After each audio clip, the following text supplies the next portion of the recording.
Market with PS Parihar channel में आपका स्वागत है। सुबह के इस वीडियो में ऐसी सूचनाएं होती हैं जो विभिन्न समाचार पत्रों पर छाई हुई होती हैं और विद्यार्थियों के लिए आवश्यक होती हैं। तो आइए शुरू करते हैं और देख लेते हैं कि आज के समाचार पत्रों में विद्यार्थी जीवन से संबंधित कौन कौन सी सूचनाएं हैं। तो वीडियो को जल्दी से लाइक कर दें, शेयर कर दें। जिन छात्रों ने चैनल को अभी भी सब्सक्राइब न किया हो तो जल्दी से सब्सक्राइब कर लें ताकि आप लोगों को इसी प्रकार की ऑथेंटिक अपडेट सबसे पहले मिलती रहें। आगे बढ़ने से पहले एक सूचना है उन छात्राओं के लिए जो छात्राएं यूपी ट्रिपल एस सी की भर्ती महिला स्वास्थ्य कार्यकर्ता की तैयारी कर रही हैं। वे सभी छात्राएं चक्षु प्रकाशन की ये बेस्ट बुक ले सकती हैं, जिसे आप लोग यहाँ पर देख रही हैं। काफ़ी अच्छी पुस्तक है ये, और जिस प्रकार के प्रश्न एएनएम भर्ती यानी स्वास्थ्य कार्यकर्ता में पूछे जाते हैं, जो सिलेबस है, जो पैटर्न है, उस लेवल के इसमें 2500 से ज़्यादा बहुविकल्पीय प्रश्न आपको देखने को मिल जाएंगे, जिससे आपको एक आइडिया लग सकेगा। और इसमें 25 प्रैक्टिस सेट तो है ही, साथ में एक शॉर्ट पेपर भी है पिछली भर्ती के। सभी कापी किताबों की दुकानों में चक्षु प्रकाशन की महिला स्वास्थ्य कार्यकर्ता की ये बेस्ट बुक आपको मिल जाएगी। और अगर आप लोग ऑनलाइन मंगवाना चाहती हैं तो उसकी लिंक मैंने डिस्क्रिप्शन बॉक्स और कमेंट बॉक्स दोनों जगह उपलब्ध करा दी है, तो वहाँ पर जाकर के आप लोग ऑनलाइन भी मंगवा सकती हैं। यहाँ पर देख सकते हैं काफ़ी अच्छी पुस्तक है ये। नीचे यहाँ पर ये आंसर दिए हुए हैं और उसके नीचे यहाँ पर ये पूरी विस्तृत व्याख्या भी दी गई है। आज के समाचार पत्रों में जो सबसे ज़्यादा सूचना है और प्रमुख सूचना है वो लोक सेवा आयोग की है। लिखा है, छात्र पीछे हटने को तैयार नहीं है, आयोग पर निर्णय वापस लेने का दबाव बढ़ा है। पीसीएस आरओ एआरओ परीक्षा एक दिन में कराने व नॉर्मलाइजेशन रद्द करने के बाद ही मानेंगे अभ्यर्थियों ने बताया कि मानकीकरण के नुकसान क्या क्या है। लिखा है, आयोग ने सिर्फ परसेंटाइल का फार्मूला सार्वजनिक किया, मानकीकरण कैसे होगा यह नहीं बताया है। एक परीक्षा के लिए समान अध्ययन के दो अलग अलग पेपर होते हैं, ये कैसे तय होगा कि समान अध्ययन का कोई भी सवाल किसके लिए कठिन और किसके लिए आसान है। नॉर्मलाइजेशन के फार्मूले के अनुसार जिस शिफ्ट में उपस्थित अभ्यर्थियों की संख्या कम होगी वहां परसेंटाइल स्कोर भी उच्च होगा। ऐसे में नॉर्मलाइजेशन के किस फार्मूले के तहत एक समान मूल्यांकन संभव है।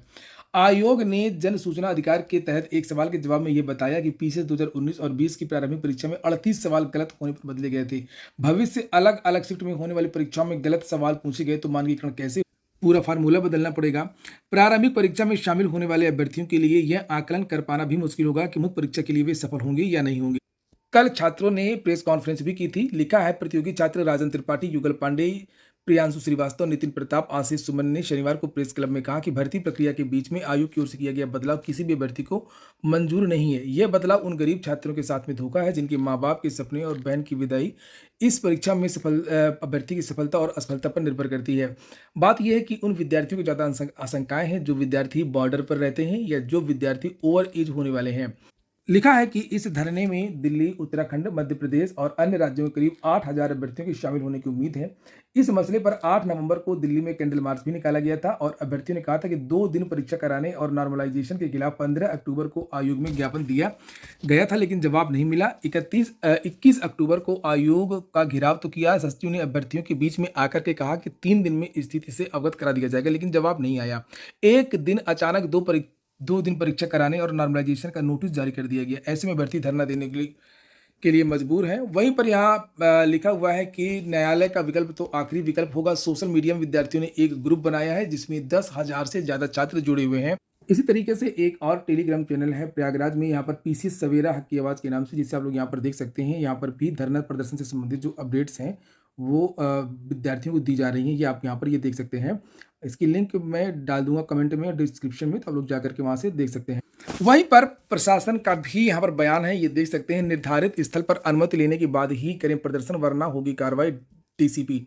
उपचुनाव के मद्देनजर जनपद में निषेधाज्ञा लागू है। पुलिस अधिकारियों का कहना है कि इस समय कोई भी धरना प्रदर्शन बिना अनुमति के प्रतिबंधित है। डीसीपी नगर अभिषेक भारती ने बताया कि बिना अनुमति किसी भी तरह का प्रदर्शन करने पर संबंधित के खिलाफ विधिक कार्रवाई की जाएगी। गौरतलब है, कुछ छात्र संगठनों की ओर से विभिन्न मांगों को लेकर के मंगलवार को प्रदर्शन की घोषणा की गई। वहीं पर छात्र धरना प्रदर्शन को धार देने में लगे हुए हैं। अलग अलग लाइब्रेरी में विद्यार्थियों को जागरूक कर रहे हैं। ये आप तस्वीरें देख सकते हैं और ये देख सकते हैं आप लोग धरना प्रदर्शन को लेकर के लाइब्रेरियों में जाकर के, कोचिंग संस्थानों में जाकर के विद्यार्थी अपनी जो रणनीति है वो बना रहे हैं, बता भी रहे हैं। समाजवादी पार्टी की तरफ से भी यहाँ पर ये बयान आया है भर्ती को लेकर के, आरओ और पीसीएस को लेकर के। लिखा, भर्ती नहीं छलावा करती है भाजपा सरकार। सपा की तरफ से भी बयान आया हुआ है और यहाँ पर कांग्रेस के बारे में भी लिखा है, कांग्रेस आंदोलन में छात्रों के साथ कदम से कदम मिला करके लड़ाई लड़ने के लिए तैयार है।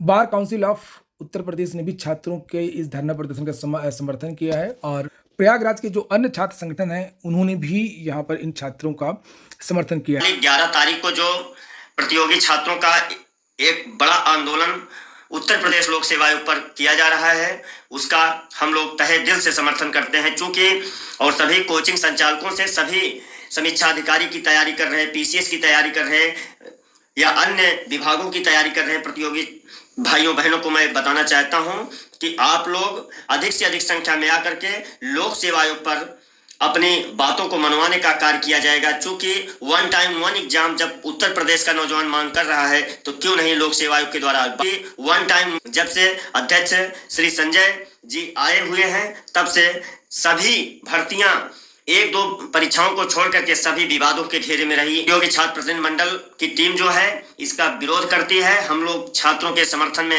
हैं और रहेंगे। वहीं पर आज युवा मंच की एक बड़ी बैठक है, बड़ा सम्मेलन है दिल्ली में, ये देख सकते हैं 10 नवंबर।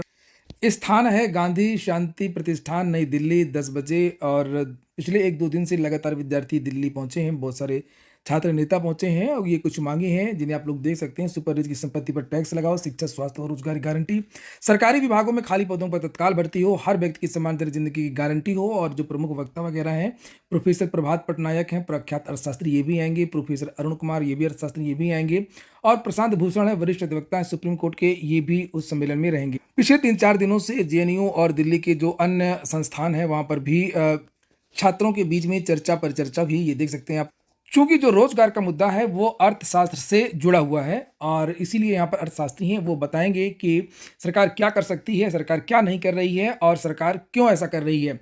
नीचे लिखा है यहाँ पर कि विगत 3 महीनों में पूरे देश में चलाए जा रहे रोजगार अधिकार अभियान के प्रथम चरण के समापन पर आयोजित राष्ट्रीय सम्मेलन से बैठक सर्वसम्मत से इस निर्णय पर पहुंची है कि यह सवाल राजनीतिक अर्थनीति से जुड़ा हुआ है। छात्रों, युवाओं के साथ समाज के बड़े हिस्से को बेरोजगारी का सवाल प्रभावित करता है। सम्मेलन यह मानता है कि देश में संसाधनों की कोई कमी नहीं है, संसाधन जुटाए जा सकते हैं यदि बड़े पूंजी घरानों की संपत्ति पर समुचित टैक्स लगाया जाए और उचित अर्थनीति बने। इन संसाधनों से छात्रों व युवाओं को शिक्षा, स्वास्थ्य, रोजगार की गारंटी होगी। साथ ही पुरानी पेंशन बहाली, आंगनबाड़ी, आशा कार्यकर्तियों समेत सभी स्कीम वर्कर्स और ठेका संविदा पर काम करने वाले मजदूरों को पक्की नौकरी व सम्मानजनक वेतनमान, किसानों के लिए न्यूनतम समर्थन मूल्य की कानूनी गारंटी व खेती सहित छोटे मझोले उद्योगों के सहकारीकरण के लिए निवेश और नागरिकों की सामाजिक सुरक्षा का जैसे सवालों को हल किया जा सकता है। अगली जो सूचना है वो लेखपाल भर्ती को लेकर के है। कई समाचार पत्रों में ये जानकारी दी गई, लेकिन मैंने इसके बारे में तो आप लोगों को कल ही जानकारी दे दी थी और मैंने वो पत्र भी दिखाया था जो अधियाचन मांगा गया था। लिखा, लेखपाल भर्ती जल्द शुरू होने की उम्मीद है। लेखपाल भर्ती जल्द शुरू होने की उम्मीद है और इसके लिए राजस्व परिषद ने सभी मंडलायुक्तों को पत्र जारी कर वर्ष 2021 से लेकर के 24-25 तक रिक्त हुए लेखपाल की पदों की गणना करते हुए अधियाचन मांगा गया है। अधियाचन त्रुटिहीन हो सो लखनऊ स्थित परिषद कार्यालय में 11 नवंबर मंडलवार की बैठक बुलाई गई है। राजस्व परिषद यूपी के आयुक्त एवं सचिव की ओर से सभी मंडलायुक्तों को जारी पत्र में कहा गया कि पूर्व में चयन वर्ष 2021, 21, 22 व 23-24 का अधियाचन परिषद को उपलब्ध कराया गया था। उसमें कुछ मंडलों ने दिव्यांग श्रेणी के पदों के पुनर्चिन्हांकन के फलस्वरूप श्रेणीवार पदों की गणना में रोस्टर का पालन नहीं किया। इस वजह से यूपी ने अधियाचन पर आपत्ति दर्ज कराई है। मंडलायुक्तों से कहा गया कि लेखपाल पद पर चयन की प्रक्रिया शुरू करने के लिए चयन वर्ष 2021, 21, 22, 23 के साथ साथ में ये 2 सालों के जो अधियाचन है वो और मांग लिए गए हैं, यानी 23-24 और 24-25। लिखा, 12 नवंबर तक परिषद कार्यालय में उपलब्ध करा दिया जाए। आयोग को त्रुटिहीन अधियाचन उपलब्ध कराया जा सके। 11 नवंबर को राजस्व परिषद कार्यालय में मंडलवार बैठक की जाएगी। प्रयागराज मंडल के अफसरों की बैठक दोपहर 1 से लेकर के 2 बजे तक होगी। मंडलायुक्तों से कहा गया है कि वे जिलों के अधिकारियों को बैठक में शामिल होने के लिए निर्देशित करें। आज मुख्यमंत्री जी प्रयागराज आ रहे हैं, यहाँ पर कोटवा में चुनावी सभा होगी, उसको लेकर के भी जानकारी दी गई है। उपचुनाव है, चूंकि यहाँ पर डीएलएड का परिणाम जारी हो गया है प्रथम सेमेस्टर का। लिखा, 60% विद्यार्थी उत्तीर्ण हुए हैं। अक्सर ऐसा ही होता है, लगभग इतने ही विद्यार्थी पास होते हैं और ज़्यादातर विद्यार्थी फेल हो जाते हैं। लेखा, परीक्षा नियामक प्राधिकारी कार्यालय ने डीएलएड के विभिन्न बैच के प्रथम एवं तृतीय सेमेस्टर का परिणाम शनिवार को जारी कर दिया। सचिव अनिल भूषण चतुर्वेदी की अध्यक्षता में राज्य विज्ञान शिक्षा संस्थान एलएनगंज में हुई परीक्षा समिति की बैठक में परिणाम को मंजूरी दे दी गई। डीएलएड 2023 प्रथम सेमेस्टर में 60.27% विद्यार्थी पास हैं।